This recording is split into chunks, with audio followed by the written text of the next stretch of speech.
Hey, stupid! Quit it! Run, Forrest, run! Hey! Did you hear me, stupid? Run, Come on, Forrest! get in the truck! Get in the truck! Let's move it! Come on, let's get in the way! Move it! Run, Forrest, run!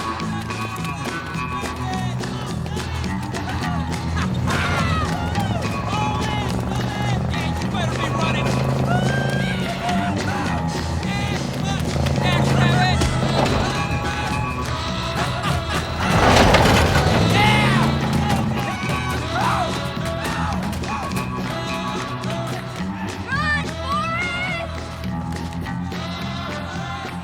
Now, it used to be, I ran to get where I was going. I never thought it would take me anywhere.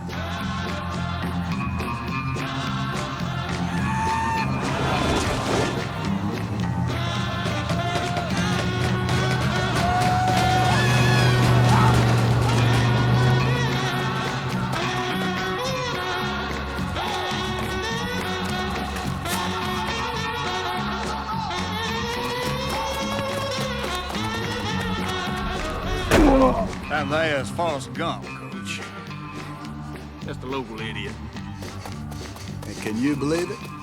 I got to go to college, too.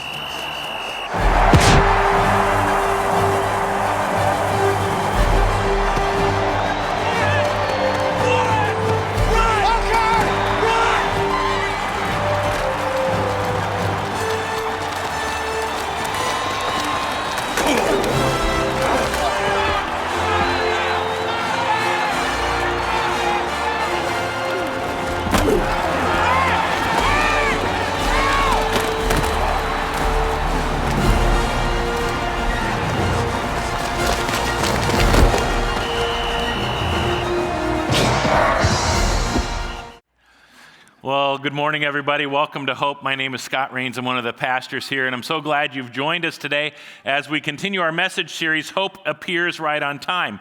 It's a message series that's taking us from Easter to Pentecost. Pentecost is a festival that takes place 50 days after Passover in the Jewish calendar. And so for Pentecost, sometimes we refer to this as the birth of the church.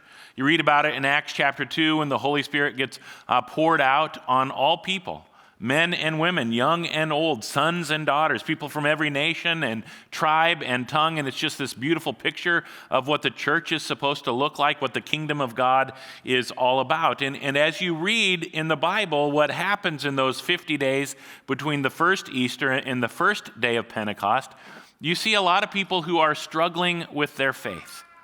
Pastor Ashley last week reminded us of doubting Thomas and helped us get a little honest about some of the doubts, those personal doubts that we all have, but also helped us get a little more hopeful about the ways our risen Savior goes into those dark places of doubt and shines the light of God's love.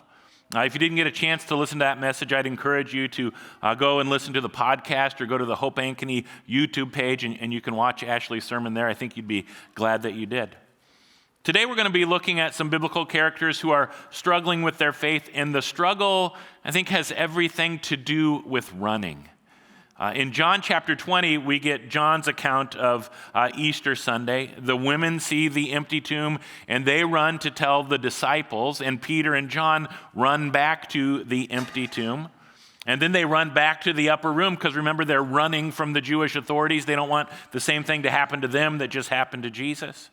Eventually, Jesus appears in that upper room with them. They see the wounds in his hands and feet, and they believe. Even doubting Thomas believes. But then Jesus is gone, and they don't know when Jesus is coming back. They don't know exactly what they're supposed to do. So if you turn the page to John chapter 21, which is our Bible reading for today, you see that Peter and 6 other disciples have run back to Galilee. They've run back to the Sea of Galilee, to be specific, and Peter says, let's go fishing. Remember, that's who Peter was. Before Jesus called him to be a disciple, Peter was a fisherman. And we read the story of the call of Peter in Luke chapter 5. Jesus is teaching along the shore of the Sea of Galilee. And as he's teaching, the crowd gathers, and the crowd is wanting to get as close to Jesus as they can get. They end up pushing Jesus kind of into the water, where he says to Peter, "Can I preach from your boat?" And Peter says, sure.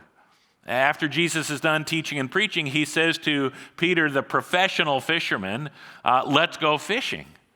And Peter's like, I've been doing that all night. I didn't catch anything. Let's try again some other day. And Jesus, the expert, says, hey, Peter, did you try the deep water? So out they go to the deep water where we sometimes refer to it as the miraculous catch of fish. They start catching so many fish, the nets begin to tear, the boat begins to sink.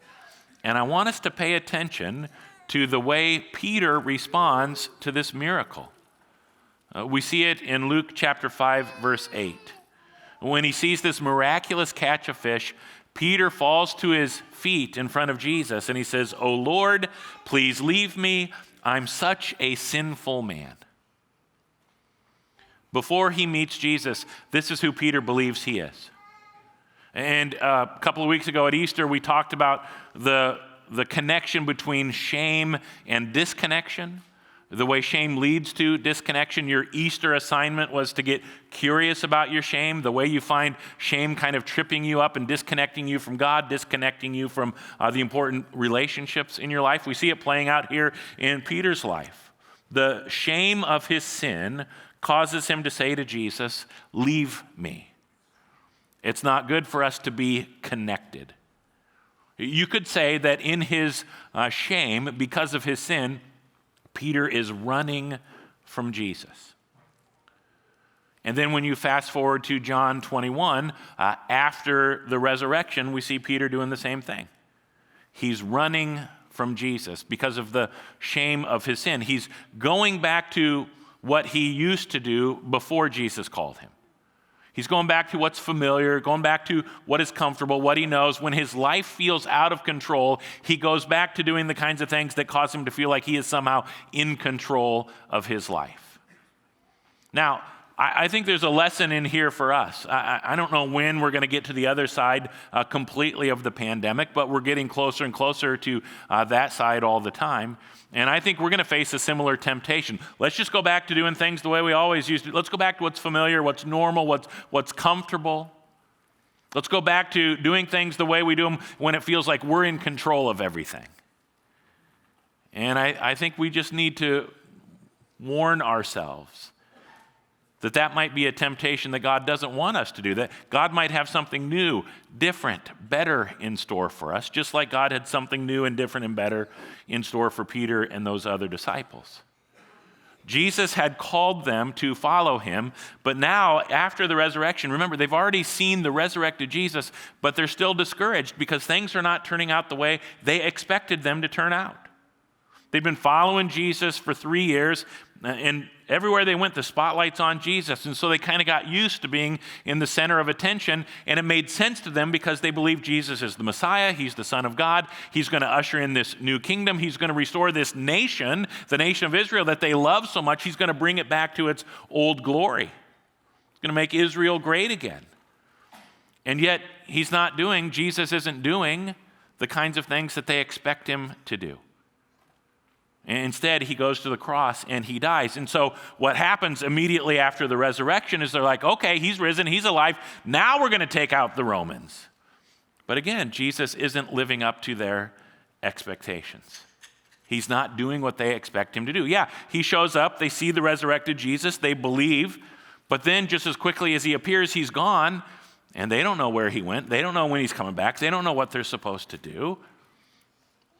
Things aren't going the way we expected them to go. What are we going to do now? They wonder.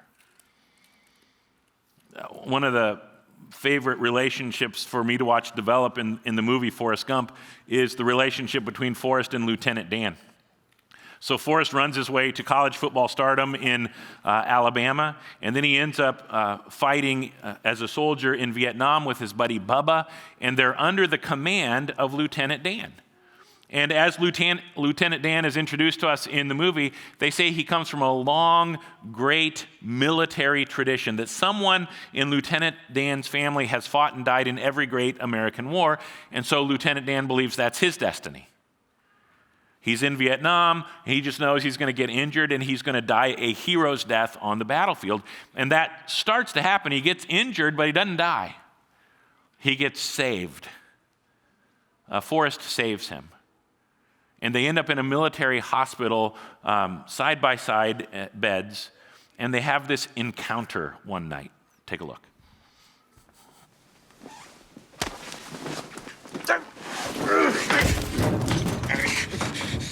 Now, you listen to me. We all have a destiny. Nothing just happens. It's all part of a plan. Look at me. You see that? Do you know what it's like not to be able to use your legs? Well, yes, sir, I do.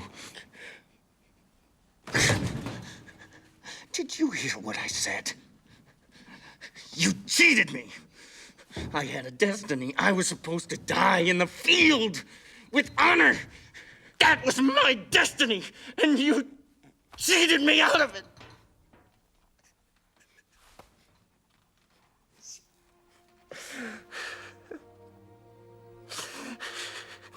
Do you understand what I'm saying, Gump?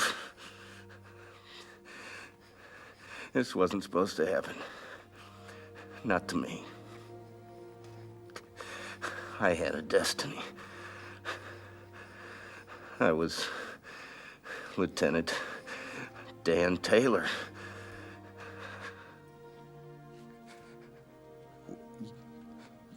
You still Lieutenant Dan.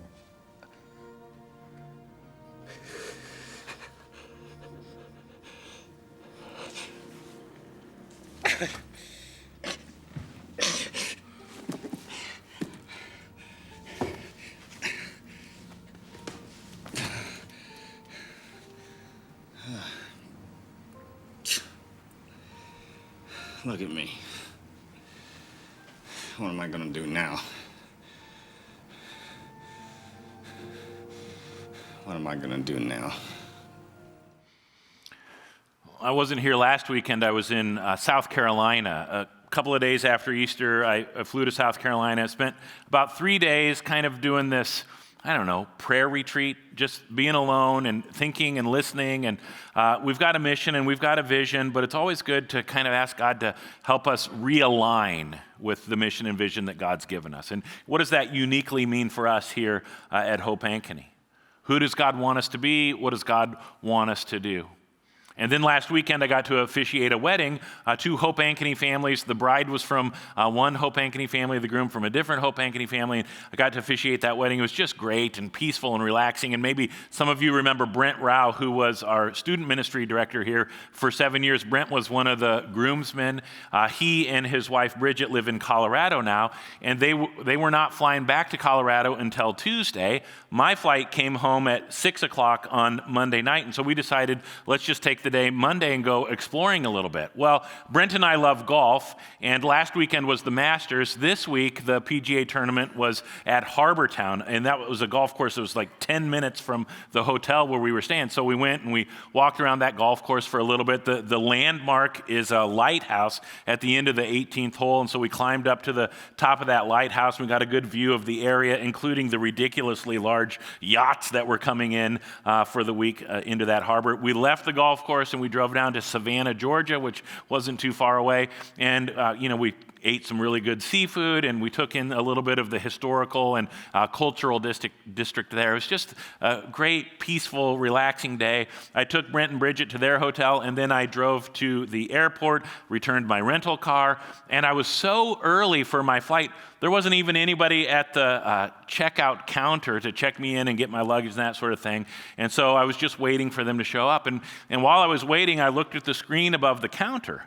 And the screen above the counter said there was a flight that was departing right now for Charlotte, North Carolina. And I thought, that's weird. I'm supposed to be on a flight to Charlotte, North Carolina. So I double-checked my email, and sure enough, it said 6 o'clock. 6 o'clock is when that flight lands in Charlotte, but 4:30 is when it takes off, and it slowly began to dawn on me, I had missed my flight. Oh no, what am I going to do now? What am I going to do now? We find ourselves asking that question so many different times over the course of our life, don't we? And a lot of times it's about something a lot more significant than a missed flight. I wonder what it is in your life. I wonder where you find yourself today asking, wondering, given the circumstances that you are facing and the realities that you are facing? What are you going to do now?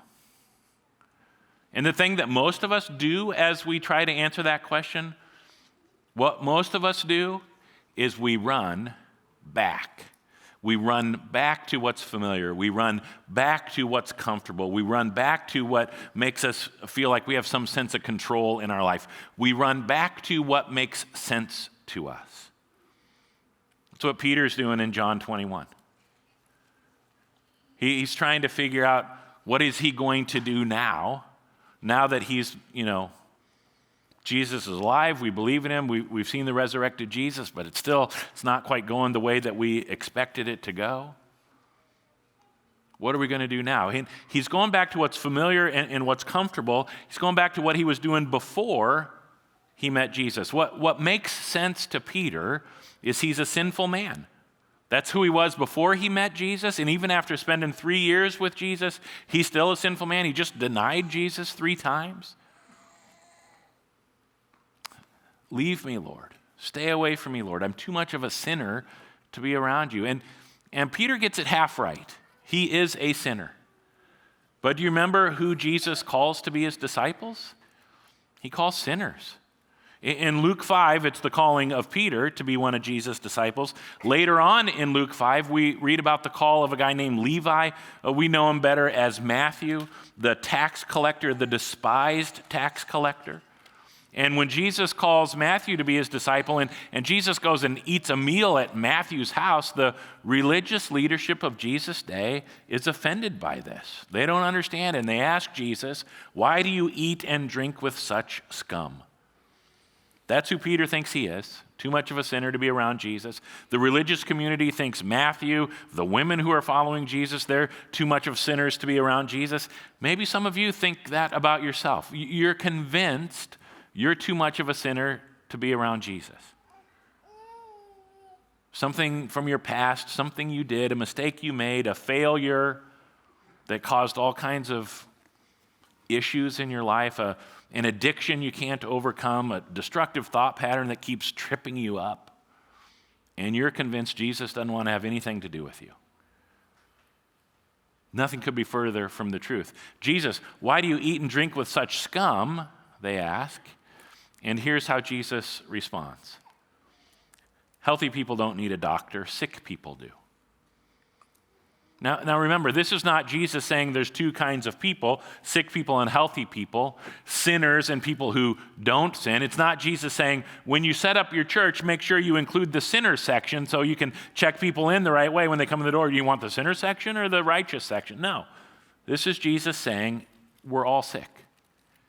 And we're all in need of the care that the great physician can give us. This is Jesus saying some of us are aware of our sickness, and some of us are in denial. Lieutenant Dan's in denial.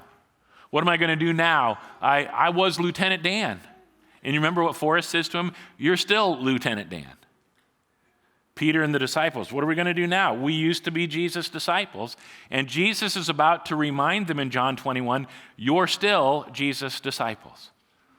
They go out fishing, they fish all night, they don't catch anything, and then John tells us that the next morning, there's a guy on the shore who hollers out to them, fellows, isn't that horrible? There's got to be a better English translation. Do you think Jesus really said, fellows? Anyway, fellows, did you catch anything?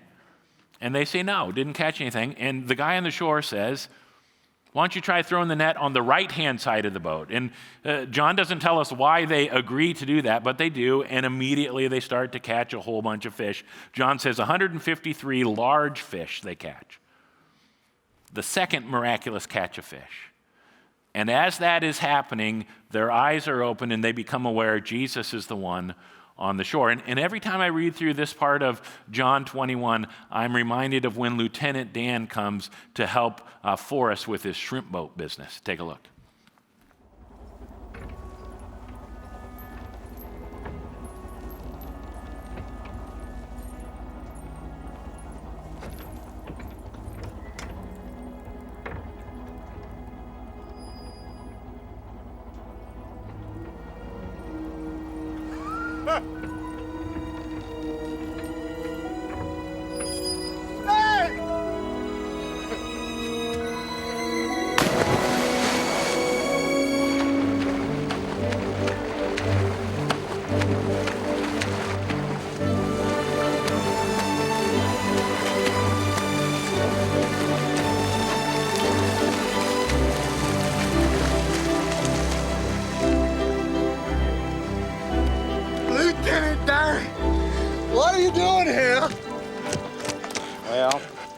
Thought I'd try out my sea legs. Well, you ain't got no legs, Lieutenant Dane. Yes, I know that. You wrote me a letter, you idiot. Well, well, Captain Forrest Gump. I had to see this for myself. And I told you if you were ever a shrimp boat captain that I'd be your first mate. Well, here I am. I am a man of my word. Okay. Yeah, but don't you be thinking that I'm gonna be calling you sir. No, sir.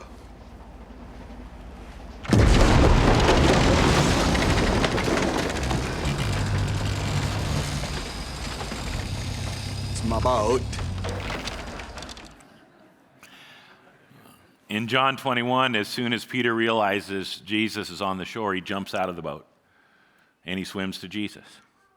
And part of what we see happening in John 21 is Peter is learning to stop running from Jesus and to keep running to Jesus. Back in Luke 5, when he's first called, "Leave me, Jesus, I'm too much of a sinner to be around you," but Jesus doesn't leave. Instead, Jesus extends this invitation: "Follow me, and I'll teach you how to fish for people.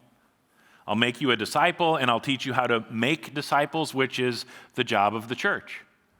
Go into all the world, make disciples of all nations is the Great Commission. It's an important verse for us here at Hope, our mission statement. This is one of the key verses, who we are as a church. We'll be preaching a sermon on this in a couple of weeks, but I wanted to remind us today, what is the mission that God has sent us on? It's on the screen. Let's read this out loud together. Reach out to the world around us and share the everlasting love of Jesus Christ. One more time. Reach out to the world around us and share the everlasting love of Jesus Christ.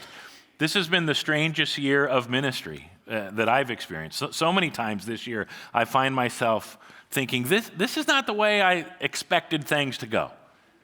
So many times I found myself wondering, as a church, what are we going to do now? And so just like Jesus is doing it in Peter's life in John 21, every once in a while it's important for us to be reminded of the call, to be reminded of the mission.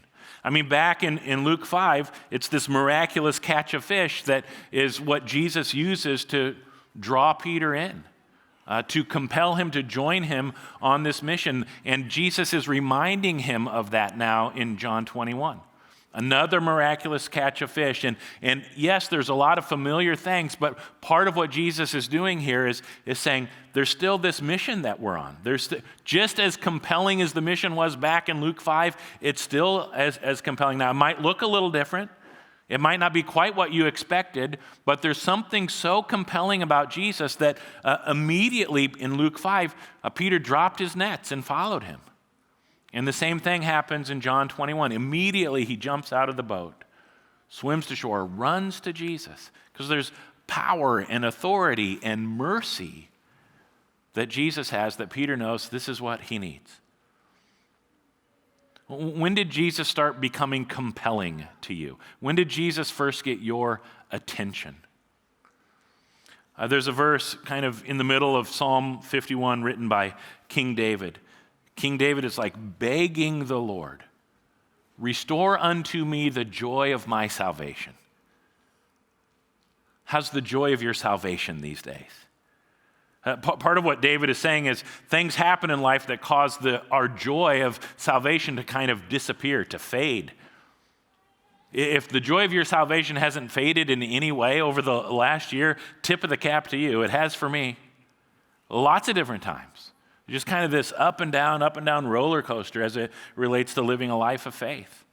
So I was really glad that we had the capability to stay connected digitally, to worship online, but boy, that got old in a hurry. And then even when we started worshiping together again in person, we're wearing masks, and I'm probably the only one that doesn't necessarily like wearing masks. I mean, it's just not overly comfortable. And especially if you have a beard, and if you're dumb enough to let the beard get long, when you have a mask on, the whiskers get in your mouth. And then when you show up for worship and let's sing, I can't sing with a mask on and my glasses are fogged up and it's just kind of grumpy. It's not comfortable. Restore unto me the joy of your salvation. Remember the song that we sang earlier? I turn my eyes to Calvary where Jesus bled and died for me in order to save me. And I'm thankful for that if I'm comfortable, but if I'm uncomfortable, then I can't worship. Restore unto me the joy of your salvation. How about the lyrics of Amazing Grace? How precious did that grace appear the hour I first believed. Grace still precious to you? Do you remember what it was like when in your own life you found yourself on your knees in front of Jesus? Get away from me, I'm too much of a sinner to be around you. And Jesus did not respond to you with judgment, but Jesus responded to you with mercy and grace. And it was so overwhelming, you just were so filled with gratitude for that gift. Again and again and again in our lives, and I think today is one of those days, we need Jesus to restore the joy of our salvation and to remind us how precious grace is, and especially as it relates to our mission. If we are reaching out to the world around us with grumpy judgment, if we're not compelled by grace, then no one's going to be attracted to the Jesus that we love. But if we are compelled, as we reach out to the world around us, we're compelled by the joy of our salvation. We're compelled by just the ridiculousness, the offensiveness almost of grace. There's going to be something about that attracts people, that compels them to be a part of this movement, this kingdom that God is building on this earth through you and me, through the church. So what are we going to do now? We're going to continue to carry out the mission and vision that God has given us. What does it look like? Well, in 2 weeks, it looks like worshiping outside. Not because it's going to be so comfortable, but because we think it's going to help us better carry out the mission. You heard Eli say during announcements, there's right around 100 eighth graders who are being confirmed this year, and we want to make that a big deal.